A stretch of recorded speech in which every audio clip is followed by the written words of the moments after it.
आदाब, मुंसिफ टीवी में आपका इस्तकबाल है। उत्तर प्रदेश और उत्तराखंड की खबरों के साथ मैं हूं मोनी सनवर। देखेंगे तमाम बड़ी खबरें। आगाज करेंगे हेडलाइंस के साथ। उत्तर प्रदेश के नए मुख्य सचिव बने मनोज कुमार सिंह। दुर्गा शंकर मिश्र का कार्यकाल हुआ खत्म।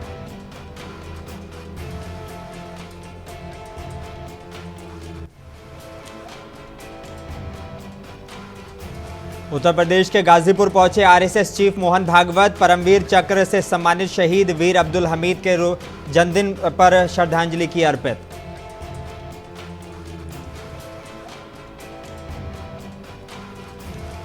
रुड़की के मंगलौर उपचुनाव में भाजपा ने झोंकी पूरी ताकत। पूर्व कैबिनेट मंत्री स्वामी यतीश्वरानंद ने किया जीत का दावा।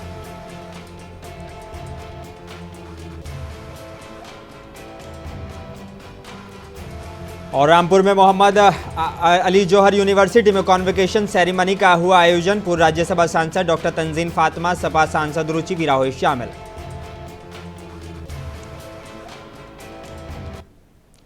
आइए बुलेटिन की शुरुआत करेंगे कुछ अहम और बड़ी खबरों के साथ। उत्तर प्रदेश के नए मुख्य सचिव मनोज कुमार सिंह होंगे। आज दुर्गा शंकर मिश्रा का कार्यकाल खत्म हो गया। इसके साथ ही सेवा विस्तार को लेकर अटकलों पर भी विराम लग गया है। उन्हें इससे पहले 3 बार सेवा विस्तार मिल चुका है। वहीं मनोज कुमार सिंह 1984 बैच के आईएएस ऑफिसर हैं। आईएएस अधिकारी मनोज कुमार सिंह फिलहाल कृषि उत्पादन आयुक्त के पद पर तैनात थे। दुर्गा शंकर मिश्र का कार्यकाल खत्म होने पर मनोज कुमार सिंह यूपी के सबसे ताकतवर प्रशासनिक अधिकारी बन गए हैं। आज दोपहर को मनोज कुमार सिंह ने मुख्य सचिव का पदभार ग्रहण किया है।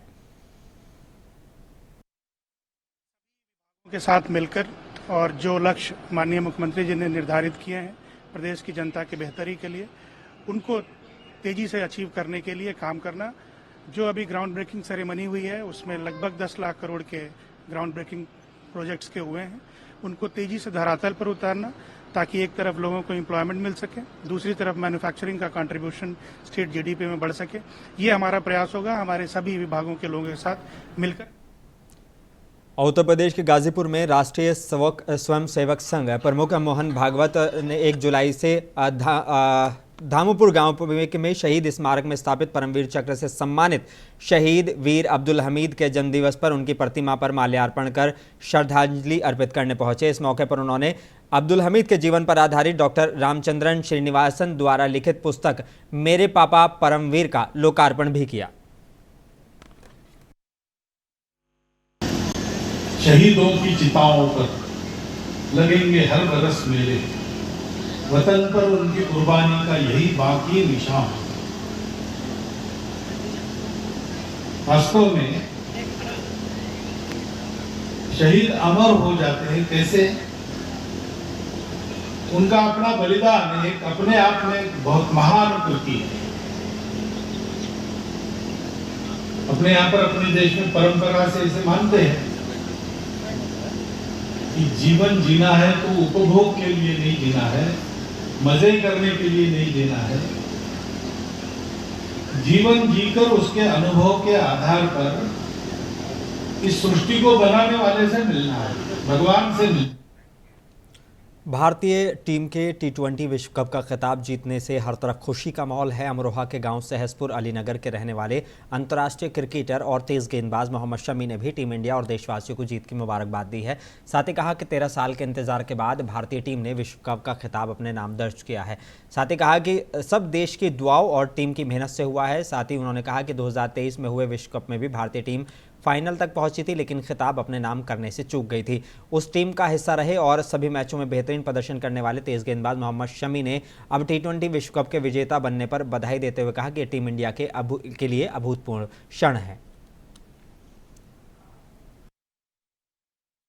ये बहुत बड़ा अचीवमेंट है। अगर देखा जाए क्रेडिट की बात अगर आप करें तो क्रेडिट मैं कहता हूँ पूरी इंडियन टीम को, पूरे इंडियन स्टाफ को और उन फैंस को जो कॉन्फिडेंस बढ़ाते हैं। हमेशा से मैं कहता आया हूँ कि मेहनत हम लोगों की होती है, लेकिन हम लोगों के पीछे भी दुआओं का हाथ होता है, फैमिलीज का हाथ होता है, फैंस का हाथ होता है। तो हम अगर हीरो और उत्तराखंड के रुड़की के मंगलौर उपचुनाव में भाजपा ने पूरी ताकत झोंक दी है। पार्टी इस चुनाव को जीतने के लिए कोई कोर कसर बाकी नहीं छोड़ना चाहती।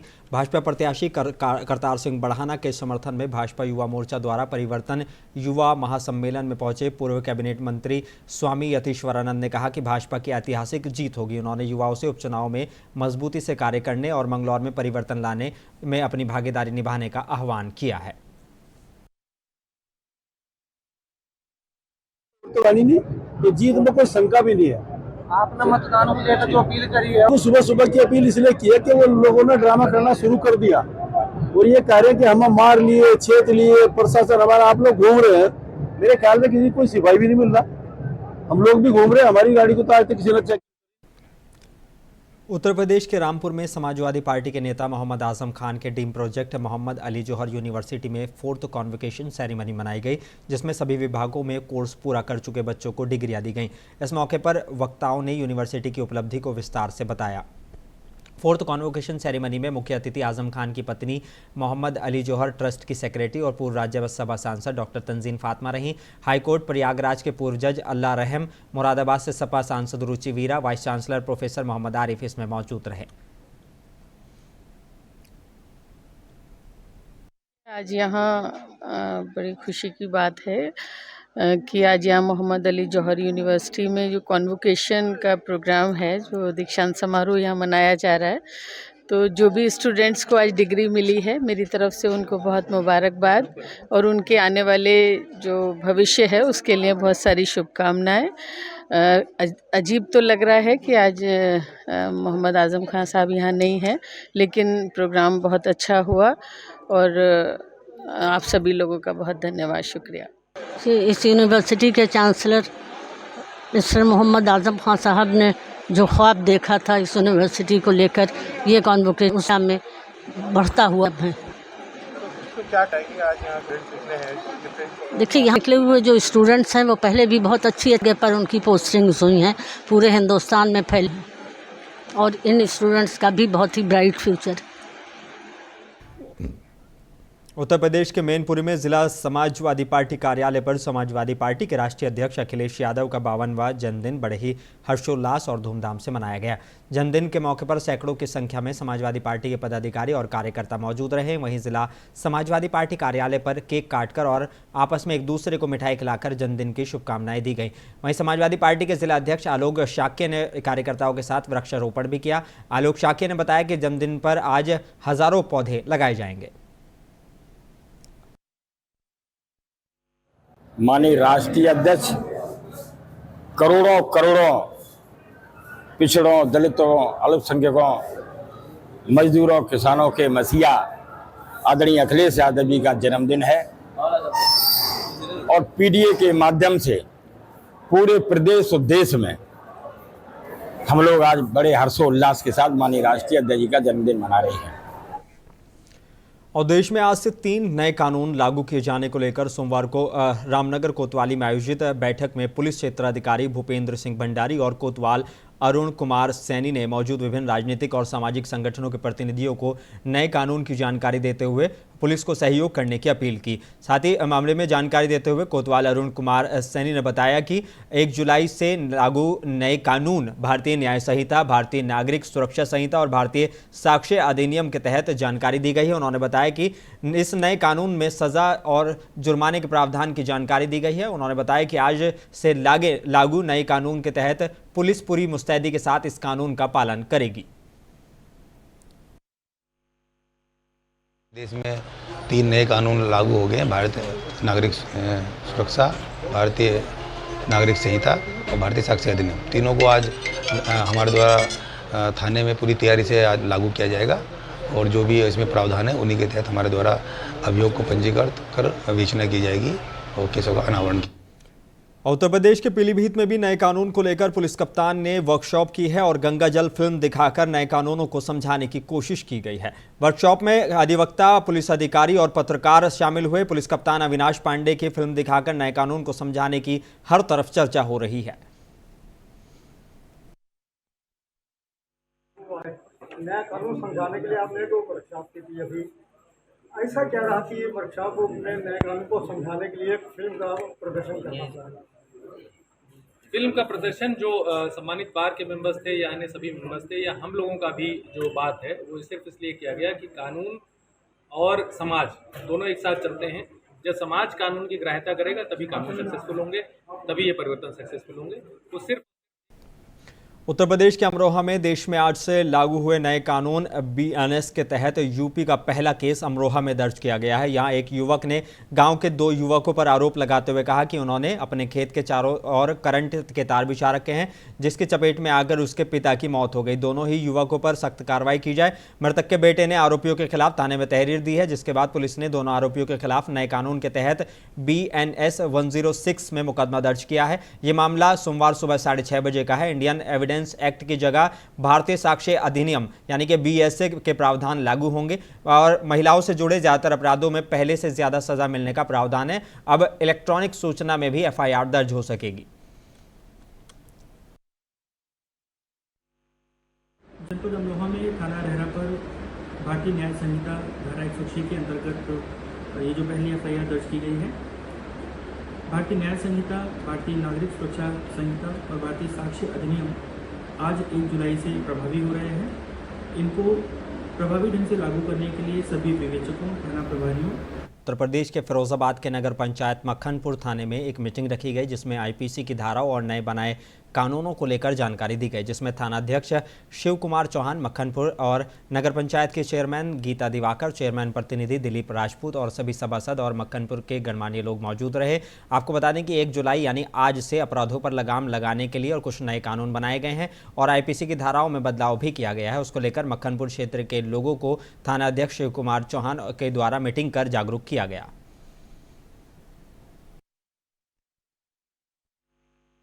थाने में जो प्रोग्राम हुआ है, ये हमारी IPC जो बदली गई है उसको लेकर इंस्पेक्टर मक्खनपुर जी ने, शैलेंद्र कुमार चौहान साहब जी ने, शिव कुमार चौहान साहब ने ये आज प्रोग्राम रखा है लोगों को जागरूक करने के लिए और सभी क्षेत्र के संभ्रांत व्यक्तियों को यहाँ बुलाया गया है और सभी जनप्रतिनिधियों को बुलाया गया है और उनको इस बात।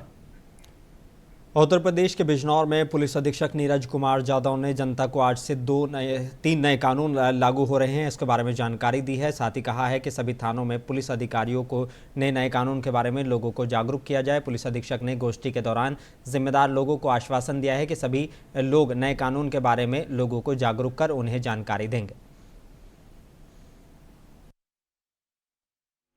कोतवाली शहर में क्या प्रोग्राम किया गया? आज जनपद बिजनौर की सभी थानों में, जैसे आपको जानकारी है, आज से जो 3 नए कानून हैं वो लागू हो गए मध्यरात्रि से। आपको बता दें कि पश्चात BNS, BNSS और भारतीय साक्ष्य अधिनियम, ये तीनों कानून आज से लागू हो गए हैं। तो जो आज के बाद उत्तर प्रदेश के संबल में क्रिमिनल एक्ट्स के लागू होने पर पुलिस अधीक्षक ने आम जनमानस और पुलिस कर्मियों को नए कानून को लेकर जागरूक किया है। जनपद संबल के पुलिस अधीक्षक कुलदीप सिंह गुनावत ने बताया कि आज 1 जुलाई से क्रिमिनल एक्ट्स का कानून लागू किया गया है, जिसको लेकर जागरूकता कार्यक्रम का आयोजन किया गया है, जिसमें सभी जनमानस और पुलिस कर्मियों को बुलाकर इसमें मुख्य प्रावधान बताए गए हैं।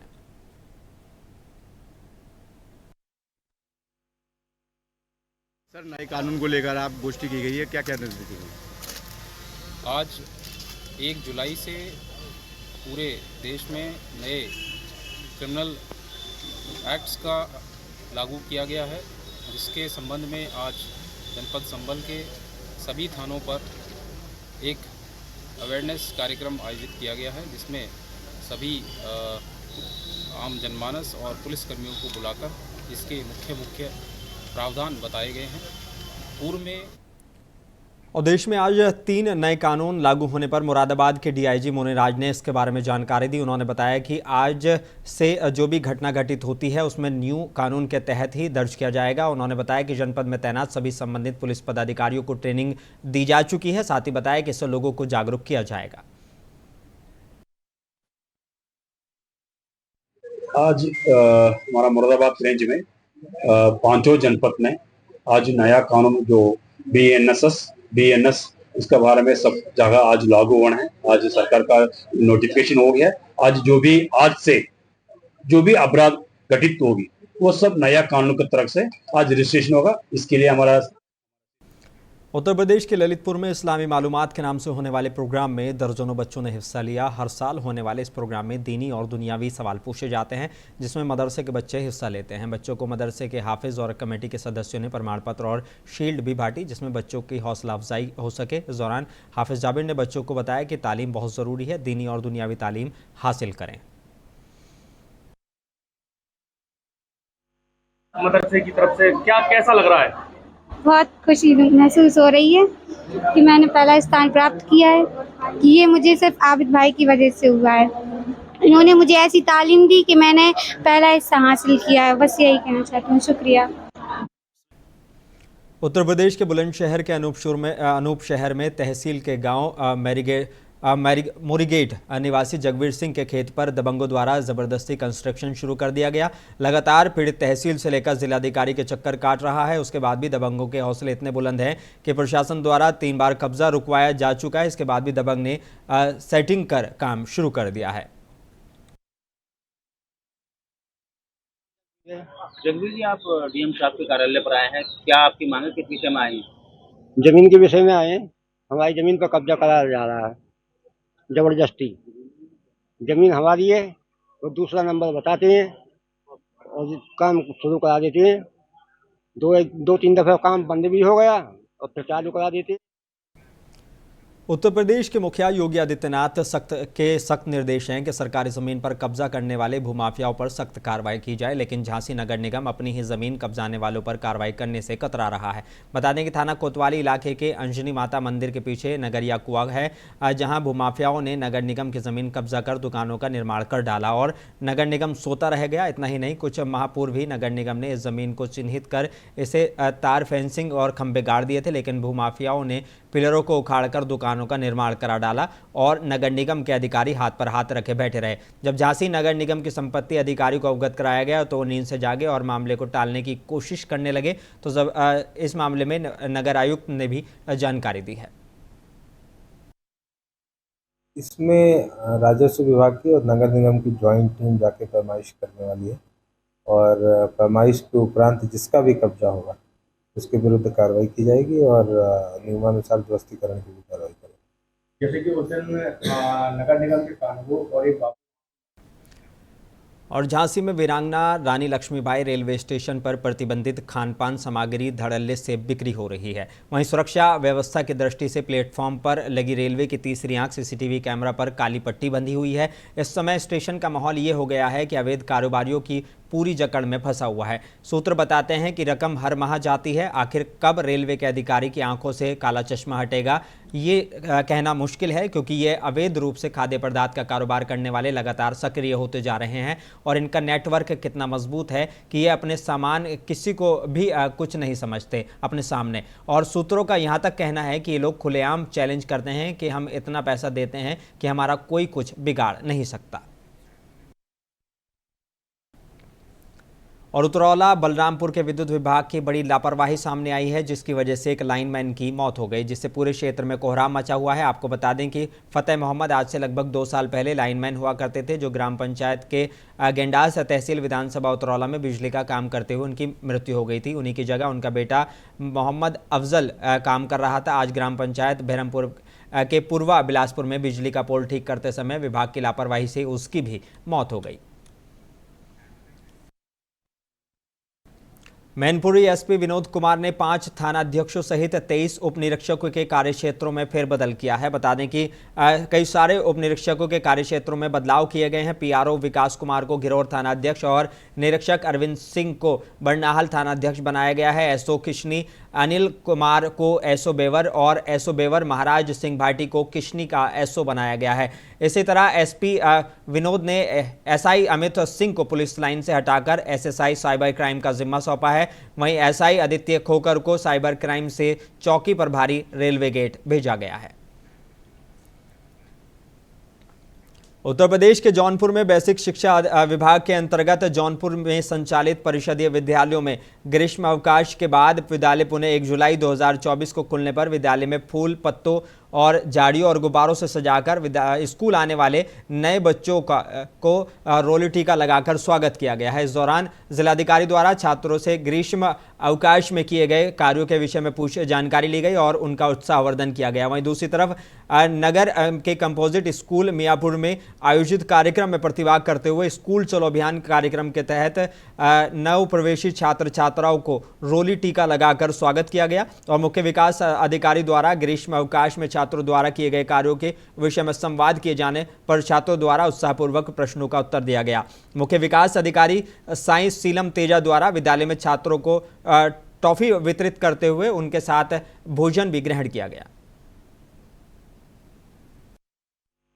आज जो है प्रदेश सरकार के आदेश के क्रम में स्कूल चलो अभियान का पहला दिन है, क्योंकि हमारा जो सत्र है आज से शुरू हो रहा है, तो हम लोग जितने भी जिला स्तरीय अधिकारी है, जनप्रतिनिधि है, सभी लोग एक एक विद्यालय को हम लोग विजिट कर रहे हैं और ये कर रहे हैं कि हमारे जो जितने भी बच्चे हैं उन सबको हम लोग आज टीका लगा के।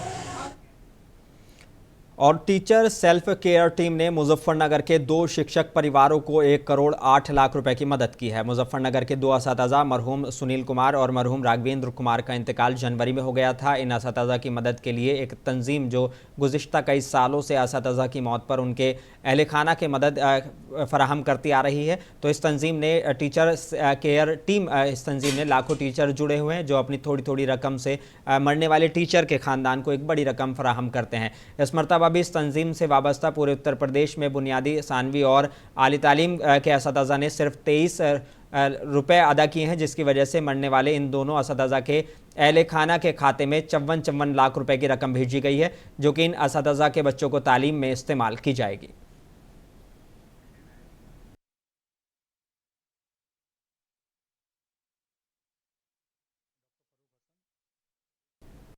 सेल्फ केयर टीम, और ये हमारी जो टीचर सेल्फ केयर टीम है, इसकी स्थापना जुलाई 2020 में श्री विवेकानंद, जो कि प्रयागराज में एक शिक्षक हैं, श्री महेंद्र वर्मा, श्री सुदेश पांडे, श्री संजीव रजक और हम कुछ साथियों के साथ मिलकर के हुई थी। ये हमारे सभी संस्थापक लोग हैं और हमने शुरुआत जो की थी वो कोरोना काल के बाद की थी।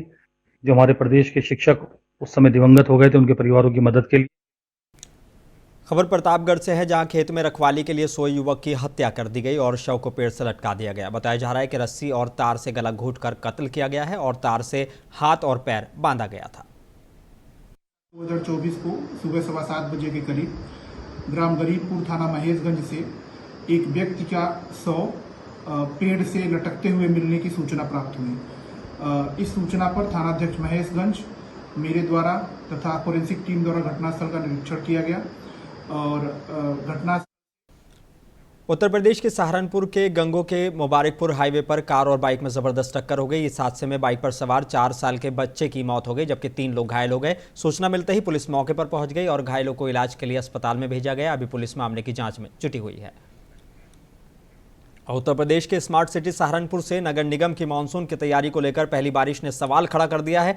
शहर के सबसे पॉश एरिया के ऑफिसर कॉलोनी में कुछ हैरान करने वाली तस्वीरें सामने आई हैं। बता दें कि जिले के अधिकांश बड़े अधिकारियों का आवास इन ऑफिसर कॉलोनी में है, लेकिन सहारनपुर मंडल के कमिश्नर आवास के बाहर देर रात बारिश की वजह से पानी भर गया, जिसको लिए सुबह नगर निगम के कर्मचारी पानी की निकासी के लिए जद्दोजहद करते नजर आए।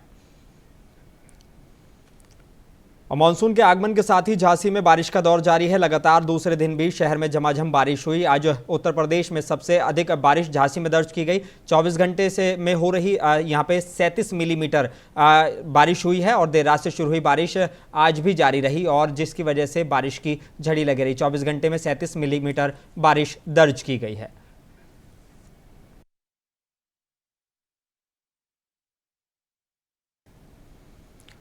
और झांसी जिले के गरौढा तहसील में के लभेरा में ग्रामीणों को पिछले 5 महीने से बिजली की समस्या से सामना करना पड़ रहा है। प्रदेश सरकार के 24 घंटे बिजली आपूर्ति के दावों के बावजूद इस गांव के निवासी अंधकार में जीवन बिताने को मजबूर हैं। बिजली की अनियमितताओं के कारण ग्रामीणों को कई मुश्किलों का सामना करना पड़ रहा है।